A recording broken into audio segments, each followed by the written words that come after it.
নমস্কার। আজকের জ্যোতিষী অনুষ্ঠানে আমি তন্দ্রা বলছি। আজকের আলোচ্য বিষয় হচ্ছে কেতু। কেতু নক্ষত্র। এখন কেতু কোথায় থাকে, কিভাবে থাকে, কোন ভাবে থাকে, সেই ভাবের অধিপতিরা কিভাবে থাকে সেই নিয়ে আলোচনা। প্রথমেই দেখা যাক কেতু প্রথম নক্ষত্র হচ্ছে মূল রাশিচক্রের, কালপুরুষের রাশিচক্রের প্রথম নক্ষত্র কেতু, যার অধিপতি হচ্ছে অশ্বিনী, মেষ রাশিতে অবস্থান করে।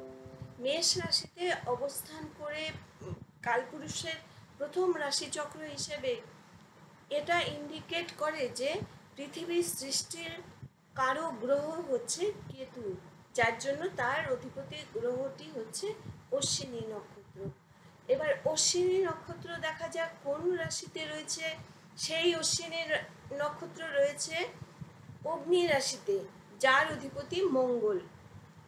এবার কেতু আর কি কি রাশিতে রয়েছে এবং সেই রাশির অধিপতি এবং ভাবপতিদের লক্ষ্য করে দেখা যাক। কেতু এরপর যেই রাশিতে রয়েছে সেটা হচ্ছে সিংহ রাশি, যা অতি অবশ্যই অগ্নি রাশি। সিংহ রাশিতে যে কেতু রয়েছে তার নাম হচ্ছেন মঘা। মঘা নক্ষত্র 10 নম্বর নক্ষত্রের অধিপতি। বাকি 3 নম্বর নক্ষত্র হিসেবে কেতু যেই রাশিতে রয়েছে তার অধিপতি হচ্ছে ধনু রাশি এবং রাশির অধিপতি হচ্ছে বৃহস্পতি, এবং রাশিটি অতি অবশ্যই অগ্নি রাশি। অর্থাৎ লক্ষ্য করলে দেখা যাচ্ছে যে কেতু কিন্তু সব সময় অগ্নি রাশিতেই অবস্থান করছেন, এবং জোডিয়াকের মূল রাশিচক্র হিসেবে লক্ষ্য করলে দেখা যাচ্ছে যে কালপুরুষের রাশিচক্র অনুসারে 1, 5, 9 অবস্থান করছেন। অর্থাৎ সাধারণভাবে যা দেখা যাচ্ছে তা হলো কেতু ধর্মীয় ভাবের অধিপতি। হ্যাঁ, মূল রাশিচক্রের অবস্থান অনুসারে, রাশিচক্রের গ্রহর অবস্থান অনুসারে, ভাবের অবস্থান অনুসারে কেতুর চরিত্র অবশ্যই বদল হয়, কিন্তু কালপুরুষের রাশিচক্র অনুসারে দেখা যাচ্ছে কেতু কিন্তু এক অত্যন্ত শুভ আধ্যাত্মিক গ্রহ। কেতুরকে সাধারণত বিচ্ছিন্নতাবাদী এবং বিচ্ছেদকামী গ্রহ হিসেবে ধরা হয়, এবং কেতু তা অবশ্যই করে থাকে। কিন্তু লক্ষ্য করলে দেখা যাবে যে কেতুর চাহিদা অনুসারে যদি জাতক জাতিকা কাজ করেন সেক্ষেত্রে কেতু কিন্তু অত্যন্ত শুভ ফলদাতা হন। জগতের যাবতীয় সুখ সুবিধা, আনন্দ, উচ্ছ্বাস সবই দেন, এবং কিন্তু তার জন্য একটু সততার প্রয়োজন। কিন্তু কেতুর অবস্থান নির্ভর করে অতি অবশ্যই মূল রাশিচক্রের, জাতক জাতিকার রাশিচক্রের অবস্থান অনুসারে। এবার দেখা যাক অশ্বিনী নক্ষত্র হিসেবে মেষ রাশিতে অবস্থান করে কেতুর কি ফলদাতা হন এবং তার চরিত্র এবং কি কি ভাবের অধিপতি হন, কি কি তিনি দান করেন। কেতু, চন্দ্র যদি কেতুর নক্ষত্রে থাকে, অশ্বিনী নক্ষত্র, তার নাম হচ্ছে জাতক জাতিকা দেখতে সুন্দর হন, ভাগ্যবান হন, অর্থবান হন, ধীর স্থির, দক্ষ, সাজসজ্জা প্রিয় হন, অলঙ্কার আদি পছন্দ করেন। অর্থাৎ এখানে দেখা যাচ্ছে সাধারণভাবে কেতুকে যে ত্যাগ, তিতিক্ষা, বিচ্ছেদ এবং বিচ্ছিন্নতার ভাবের কারক হিসেবে দেখা হচ্ছে, কেতু কিন্তু এখানে তা নন। তিনি সাজসজ্জা পছন্দ করেন, অলঙ্কার আদিও পছন্দ করেন, আনন্দে থাকতেও পছন্দ করেন। এবার এখানে তার বৈশিষ্ট্য কি? জাতক জাতিকা সচরাচর বীর হয়। কেন হয়? কেননা এই রাশির অধিপতি মঙ্গল হচ্ছেন জোডিয়াকের সেনাপতি, অর্থাৎ কেতুর মধ্যে সেই রাশির অধিপতির কারকত্ব কিন্তু চলে আসলো। দ্রুত গতিতে কাজ করতে সম্পন্ন হন। মঙ্গল কিন্তু দ্রুততার কারক গ্রহ, উদ্যোগী, সাহসী, পরাক্রমী, এবং তিনি থেমে থাকতে বা হেরে যেতে পছন্দ করেন না। অর্থাৎ মঙ্গলের সেই কারকত্ব এখানে অশ্বিনী নক্ষত্রে কেতুর মধ্যে কিন্তু চলে আসছে। ভাগ্যবান হন, নবমপতির ভাবও আছে, অর্থবান হন, ধীর স্থির, দক্ষ, সাজসজ্জা প্রিয়, অলঙ্কার আদি প্রিয়। জাতক দ্রুত গতিতে কাজ সম্পন্ন করতে পছন্দ করেন। কেন করেন? মঙ্গলের কারকত্ব অনুযায়ী দ্বিতীয়ত অশ্বিনী শব্দটি এসেছে অশ্ব অর্থাৎ ঘোড়া। ঘোড়া কিন্তু অশ্বের মানে গতির প্রতিবিম্ব হিসেবে ধরা হয়। যখন কোনো কল কারখানা বা মেশিনপত্র বিচার করা হয় বা গতি দেওয়া হয়, তখন কিন্তু বিচার করা হয় বা দেখা হয় বা দেয়া হয় তা হচ্ছে কত হর্স পাওয়ার আছে এই পার স্পিড। তার মানে অশ্বিনী এখানে গতির কারক হয়ে যাচ্ছে, যেহেতু অশ্ব থেকে এসেছে।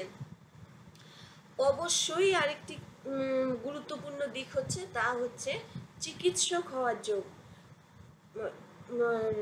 সাধারণভাবে যে পুরো যে শাস্ত্র রয়েছে তাতে অশ্বিনী ভাতৃদ্বয়কে চিকিৎসক কুলের চিকিৎসক হিসেবে ধরা হয়। অর্থাৎ সেই নক্ষত্রের বা জোডিয়াকের বা কালপুরুষের যে ভাবের যে কারুকত্ব, তা কিন্তু এখানে অশ্বিনী নক্ষত্রের মধ্যে অবশ্যই চলে আসছে। চিকিৎসক হওয়ার শুভ যোগ থাকে, কিন্তু তা কিন্তু অনেকটাই নির্ভর করবে জাতক জাতিকার মূল রাশিচক্র অনুসারে। কেতু কোথায় রয়েছেন, কোন ভাবে রয়েছেন, কোন ভাবের কারকত্বের সঙ্গে যোগ স্থাপন করেছেন তার উপর। অন্যান্য বিষয়ে লক্ষণীয়, সেই সঙ্গে কেতুর যদি অশ্বিনী নক্ষত্রে অবস্থান করে শুভভাবে অবস্থান করে চিকিৎসক হন, তা সেই চিকিৎসকের মধ্যে কি কি কারকত্ব দেখা যাবে? সেই চিকিৎসকের মধ্যে দেখা যাবে রোগ নির্ণয় করার ক্ষমতা, যা চিকিৎসা ব্যবস্থার একটি অতি গুরুত্বপূর্ণ বিষয়। রোগ যদি নির্ণয় নাই করা যায়, চিকিৎসক চিকিৎসা করবেন কিসের বেসিসে? তিনি তো সঠিক রোগ নির্ণয়ও করতে পারবেন না বা নিরাময়ও করতে পারবেন না। তাই যদি অশ্বিনী নক্ষত্রের জাতক জাতিকারা ডাক্তার হন, তারা অতি দ্রুত রোগ নির্ণয় করে জাতক জাতিকাকে নিরাময়ের দিকে বা পেশেন্টকে নিরাময়ের দিকে নিয়ে যেতে সাহায্য করেন, এবং রোগ ধরা পড়ার আগে যদি তাদের কানেকশানে আসা যায়, তারা কিন্তু তা প্রতিরোধের ব্যবস্থা করেন। অর্থাৎ অশ্বিনী নক্ষত্র এখানে অত্যন্ত শুভ হয়ে যাচ্ছে মানুষের রোগ নিরাময়ের ক্ষেত্রে। যদি অশ্বিনী নক্ষত্র অষ্টম ভাবের কারক হয়ে যায় সেক্ষেত্রে, এবং জাতক জাতিকার মধ্যে যদি ডাক্তারির যোগ থাকে এবং তারা যদি ডাক্তার হন, সেক্ষেত্রে কিন্তু তারা নামকরা সার্জেন হন। কেননা অশ্বিনী হচ্ছে অতলের তল, তলেরও তল থেকে খুঁজে আনেন। রোগ ধরা পড়লে কেন হচ্ছে, কি কারণে হচ্ছে, তার কারকত্ব কি, সব খুঁজে বের করেন, যার জন্য তারা অত্যন্ত বড় মাপের সার্জন হন এবং বিশ্বজোড়া খ্যাতি অর্জন করেন। আরেকটা দিক হচ্ছে পরিবহন ব্যবস্থার সঙ্গে যুক্ত কোনো ব্যবসা বা কর্মে জড়িত থাকলে তারা কিন্তু দ্রুত উন্নয়ন করেন। কারকত্ব সেই অশ্ব থেকে গতি আসছে, গতি থেকে পরিবহন আসছে, অর্থাৎ পরিবহন সংক্রান্ত ব্যবসার সঙ্গে বা কর্মের সঙ্গে জড়িত থাকলে বা পরিবহন সংক্রান্ত লাইনের সঙ্গে শিক্ষা নিলে তারা কিন্তু অত্যন্ত উন্নতি লাভ করেন। অর্থাৎ মেষ রাশিতে অশ্বিনী নক্ষত্র অর্থাৎ কেতুর যে কারকত্ব তা এখানে দেখা গেল। এবার দেখা যাক সিংহ রাশিতে মঘা নক্ষত্র হিসেবে কেতু কি কারকত্ব দেন বা কি কারকের কারক গ্রহ হয়ে ওঠেন, গ্রহ না নক্ষত্র। সিংহ রাশিতে মঘা নক্ষত্রের যে কারকত্ব তা হচ্ছে 10 নম্বর, সেই 1 আসছে ঘুরে ফিরে। চন্দ্র এই নক্ষত্রে যদি থাকে, জাতক জাতিকা অবশ্যই দেখতে সুন্দর হয়। তাদের মধ্যে কিন্তু রাজার মতো একটি আভিজাত্য কাজ করে, যেহেতু সিংহ বা সূর্য হচ্ছে রাজা, জীবজগতের রাজা, কালপুরুষের জগতের রাজা, এবং জ্যোতিষের ক্ষেত্রেও রবিকে রাজা হিসেবেই ধরা হয়। তাদের মধ্যে কিন্তু মহা উৎসাহ থাকে। কেন থাকে? কেতু যেহেতু অতলেরও তলের ভাবের কারগ্রহ, তাই তারা অল্পে সন্তুষ্ট হন না। কোনো ঘটনা ঘটলে কেন হয়েছে, কি করে হয়েছে, পেছনে কি ছিল, তারা সব খুঁজে পেতে চান, অর্থাৎ মহা উৎসাহী। রাশিচক্রের অবস্থান অনুসারে মঘা নক্ষত্র বা কেতু যেভাবেরই অধিপতি হয়, সেক্ষেত্রে তাদের মধ্যে কিন্তু রোগ হলে সেই রোগ যথেষ্ট গভীর এবং উচ্চতার কারক হয়ে যায়, সহজে সেই রোগ ধরা পড়ে না, অর্থাৎ রোগ ধীরে ধীরে কঠিন আকার ধারণ করে। এক্ষেত্রে মঘা নক্ষত্রের যে জাতক জাতিকারা হন তারা কিন্তু অত্যন্ত সাধারণ রোগ থেকেও মহারোগীতে পরিণত হয়ে যাওয়ার সম্ভাবনা থাকে, এবং সেটা রাশিচক্রের উপর নির্ভর করে। বিশেষত কোন ভাব? মঘার যেহেতু সিংহ রাশি পঞ্চম ভাব জোডিয়াকে, তাই পেট, হার্ট, অম্বল, গ্যাস এসব ভাবের ক্ষেত্রে তারা যথেষ্ট গুচ্ছ আকার বা গোপন আকার ধারণ করে, যেহেতু অধিপতি যদি মঘা নক্ষত্র বা কেতুর নক্ষত্রে থাকে। ধর্মীয় মনোভাবাপন্ন মানসিকতা হয়, স্বাভাবিক কথা। 1, 5, 9 হচ্ছে ধর্ম ত্রিকোণ। সেই ত্রিকোণের অধিপতি হিসেবে কেতু আধ্যাত্মিক গ্রহ হিসেবে যখন রবির ঘরে মঘা নক্ষত্রে অবস্থান করে, তার মধ্যে যথেষ্ট আধ্যাত্মিকতা থাকে, এবং যেহেতু রবি আত্মার কারক গ্রহ, সেই আত্মা এক পূর্ণ শুদ্ধ মানসিকতা সম্পন্ন হয়ে ওঠে। যদি না মূল রাশিচক্রের কারো গ্রহ নক্ষত্রের অবস্থান অনুসারে কেতু পীড়িত হয়, বহু গুণ সম্পন্ন হন। কেন হন? যেহেতু পঞ্চম ভাব থেকে ক্রিয়েটিভিটি আসে, জোডিয়াকের পঞ্চম ভাব সিংহ রাশির, তাই তারা কেতু এখানে থাকলে যথেষ্ট প্রতিভাবান, বহুমুখী প্রতিভার অধিকারী হন, এবং তাদের সেই প্রতিভা সূক্ষ্মতার শেষ পর্যায়ে চলে যায়, যা তাদের বিশ্ব সংসারে অনন্য বানিয়ে দেয়, আলাদা বানিয়ে দেয়, যুগান্তকারী বানিয়ে দেয়। পিতৃপুরুষের এবং দেবার্চনায় রত হন। যেহেতু ধর্মীয় মনোভাবাপন্ন গ্রহ কেতু পঞ্চম ভাবে আসছে, ধর্ম ত্রিকোণের অধিপতির সঙ্গে বা অধিপতির ভাবে জড়িত হয়ে যাচ্ছে, সেক্ষেত্রে তারা পিতৃপুরুষকে অত্যন্ত শ্রদ্ধা করেন। রবি যেহেতু পিতৃকারক গ্রহ, পিতৃকুলের কারক গ্রহের ভাব হিসেবে এই মঘা নক্ষত্রের জাতক জাতিকারা পিতৃপুরুষের যথেষ্ট প্রিয় সম্মান করেন এবং তাদের গুণগান করতে ভালোবাসেন। এবং বিশেষভাবে লক্ষণীয়, যদি সিংহ রাশিতে কারো নবম ভাব পড়ে, সেক্ষেত্রে কিন্তু তাদের পিতা হতে পারে দরিদ্র বা হতে পারে অশিক্ষিত, কিন্তু তাদের মধ্যে কিন্তু যথেষ্ট শুভত্ব, সততা এবং গুণ থাকে, হয়তো প্রকাশ পায় না, সেটা আলাদা কথা। তাই মঘা নক্ষত্রের জাতক জাতিকারা পিতৃপুরুষের দেবার্চনায়, পিতৃপুরুষের প্রশংসায় এবং দেবার্চনায় রত হন, কেননা তাদের পিতৃপুরুষ তাদের কাছে গুণের হন, লজ্জার কারণ হন না। এবার দেখা যাক বৈশিষ্ট্য কি। বৈশিষ্ট্য হচ্ছে জাতক জাতিকা অবশ্যই দেখতে সুন্দর হন, ধৈর্যবান হন, পিতৃকুলের গুণপ্রিয় হন, তাদের মহত্ব সম্মানকারী হন, এবং পিতৃপুরুষের যে সম্মান তাদের হাতে কিন্তু কখনো নষ্ট হয় না, বরং বৃদ্ধি পায়। শক্তিদীপ্ততার কারক গ্রহ, কেন? রবি হচ্ছে ঊর্জার কারক গ্রহ, শক্তির কারক গ্রহ, আলো উজ্জ্বলতার কারক গ্রহ।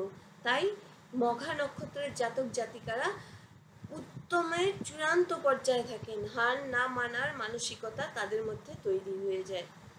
এই নক্ষত্রে অবস্থান করলে জাতক জাতিকারা যথেষ্ট শুভ ফল দাতা হন, পিতৃপুরুষের জন্য নাম, যশ, খ্যাতি, প্রতিপত্তি সব কিছুর অধিকারী হন। তারা কিন্তু সম্রাটের মতো শক্তিশালী হন, নিজের কর্ম দ্বারা নাম, যশ, খ্যাতি, প্রতিপত্তি দিয়ে পিতৃকুলের মুখ উজ্জ্বল করেন। কিন্তু বৃষলগ্ন সাপেক্ষে যদি নবমপতি এবং দশমপতি হয়ে শনি মঘা নক্ষত্রে অবস্থান করেন, তাহলে কিন্তু তার সম্পূর্ণ উল্টো ফল জাতক জাতিকারা প্রাপ্ত হন। কেন? মঘা হচ্ছে উজ্জ্বলতার কারক গ্রহ, সিংহ হচ্ছে সিংহ রাশির অধিপতি, সূর্যদেব হচ্ছেন আলোর অধিপতি, উজ্জ্বলতার অধিপতি, কিন্তু শনি হচ্ছে অন্ধকার, নির্জনতা, একাকিত্বতার কারক গ্রহ। তাই নবমপতি দশমপতি হয়ে সিংহ রাশিতে মঘা নক্ষত্রে শনি অবস্থান করলে জাতক জাতিকার কিন্তু কর্মভাগ্য এবং ভাগ্য যথেষ্ট অন্ধকারাচ্ছন্ন হয়ে যায়। সেক্ষেত্রে জাতক জাতিকার মধ্যে আলো, উদ্দীপনা, আত্মা, উচ্ছলতার পরিবর্তে শীতলতা এসে যায় এবং যথেষ্ট জটিলতা তৈরি করে দেয়। এবার দেখা যাক অশ্বিনী নক্ষত্র অপর যে শেষ রাশিতে অবস্থান করছে, সেখানে সে বা তিনি কি ফলদাতা হন। সেই নক্ষত্রের অধিপতি মূলা অবস্থান করেন ধনু রাশিতে। ধনু রাশির অধিপতি বৃহস্পতি অত্যন্ত বলকারী শুভ গ্রহ। অগ্নি রাশির ধনু রাশির অধিপতিও কিন্তু বৃহস্পতি অগ্নিকারক রাশির অধিপতি, অর্থাৎ কেতু সেই অগ্নি রাশিতেই অবস্থান করে এসেছেন। শাস্ত্র অনুযায়ী অগ্নি রাশিতে কেতু অবস্থান করেন। চন্দ্র যদি এই রাশিতে থাকে, সেক্ষেত্রে কিন্তু জাতক জাতিকার সেই অশ্বিনী বা মঘা সিংহ রাশিতে মঘা নক্ষত্রের কারকত্ব হিসেবে অশ্বিনীর কেতুর মধ্যে যে শুভত্ব দেখা গিয়েছে, এখানে কিন্তু তা দেখা যায় না। এক্ষেত্রে জাতক জাতিকা কিন্তু হিংস্র, লোভী, অতিমাত্রায় ধীর, ধূর্ত হয়ে ওঠেন, অতিরিক্ত আত্মমর্যাদা সম্পন্ন, আত্মকেন্দ্রিক, স্বার্থপর হয়ে ওঠে। কিন্তু একই সঙ্গে তাদের মধ্যে কিন্তু দক্ষতাও থাকে। সেই মূলার যে কারকত্ব বা কেতুর যে কারকত্ব, সেই কারকত্বের ভাবটা কিন্তু তাদের মধ্যে থাকছে। তারা কিন্তু ধনী হয়ে ওঠে, যথেষ্ট ধনী হয়ে ওঠে এবং অর্থের অভাব যদি না রাশিচক্রের অন্যান্য ভাব পীড়িত হয়, তাহলে কিন্তু তাদের সেইভাবে অর্থের অভাবের মুখোমুখি হতে হয় না। বৈশিষ্ট্য কি? মূলা হচ্ছে মূল, অর্থাৎ গাছটাকে আমরা বাইরে অনেক দেখতে পাচ্ছি, বিশাল বড় মহিরুহ, কিন্তু মূলটা থাকছে মাটির নিচে, যা কিন্তু দেখতে পাওয়া যায় না। এই মূলা নক্ষত্রের মধ্যেও কিন্তু তা দেখা যায়। মূলা নক্ষত্রকে অশুভ নক্ষত্র হিসেবে ধরা হয়। এই নক্ষত্রের অধিপতিকে ধরা হয় অলক্ষ্মী হিসেবে। এই নক্ষত্রের অধিপতি যখন পীড়িত হন, সেক্ষেত্রে কিন্তু সে যথেষ্ট ভয়ঙ্কর আকার ধারণ করেন। সাধারণত বৃহস্পতিকে নবমপতি হিসেবে গুরু এবং ধর্মীয় ত্রিকোণের সবথেকে বলবান ভাব হিসেবে ধরা হয়, কিন্তু একই সঙ্গে বৃহস্পতি কিন্তু দ্বাদশ ভাবেরও অধিপতি। কিন্তু এই বৃহস্পতি যখন পীড়িত হন, তখন কিন্তু গুরু হিসেবে, শিক্ষক হিসেবে বা দেবকুলের যে দেবগুরু হিসেবে যা কারকত্ব, সম্পূর্ণ তার উল্টো হয়ে যায়। সেক্ষেত্রে কেতুও কিন্তু যথেষ্ট পীড়িত হয়ে অত্যন্ত গভীর, অত্যন্ত কুটিল আকার ধারণ করেন। যদি রাশিচক্রের অবস্থান খারাপ হয়, বৃহস্পতি পীড়িত হন। কেতুর অবস্থান যদি খারাপ হয়, বৃহস্পতি যে নক্ষত্রে, যদি কেতুর নক্ষত্রে অবস্থান করে, কেতু যদি মূল রাশিচক্রে পীড়িত অবস্থায় থাকে, শনি বা অশুভ মঙ্গলের দ্বারা দৃষ্ট হয়, সেক্ষেত্রে জাতক জাতিকা কিন্তু খুনিও হয়ে যায়। অর্থাৎ যে শুভত্ব কেতুর মধ্যে বাকি দুটি ভাবে দেখা যাচ্ছে, নবম ভাব ধর্মীয় ভাব হওয়া সত্ত্বেও কিন্তু কেতু সেই শুভ ফল দিতে সবসময় সমর্থ হবে না। কেন? কারক গ্রহ, রাশির অধিপতি যদি অশুভ হয়ে যায়, তখন এই নক্ষত্রের জাতক জাতিকা যদি সাহিত্যিক হন, প্রবন্ধক হন, বৈজ্ঞানিক হন, দার্শনিক হন, যদি তারা জ্যোতিষী হন, তারা কিন্তু অত্যন্ত উচ্চ মাপের নাম করা হন এবং তাদের মধ্যে গভীরতা থাকে চরম পর্যায়ে। তাদের সূক্ষ্মতা, গভীরতা, তীক্ষ্ণতা দিয়ে তারা কিন্তু যুগান্তকারী হয়ে যায়। এই হচ্ছে কেতু, একই সঙ্গে শুভ এবং অশুভ। আজকে এই পর্যন্ত। এরপরের দিন অন্য নক্ষত্র নিয়ে আলোচনা করা যাবে। নমস্কার।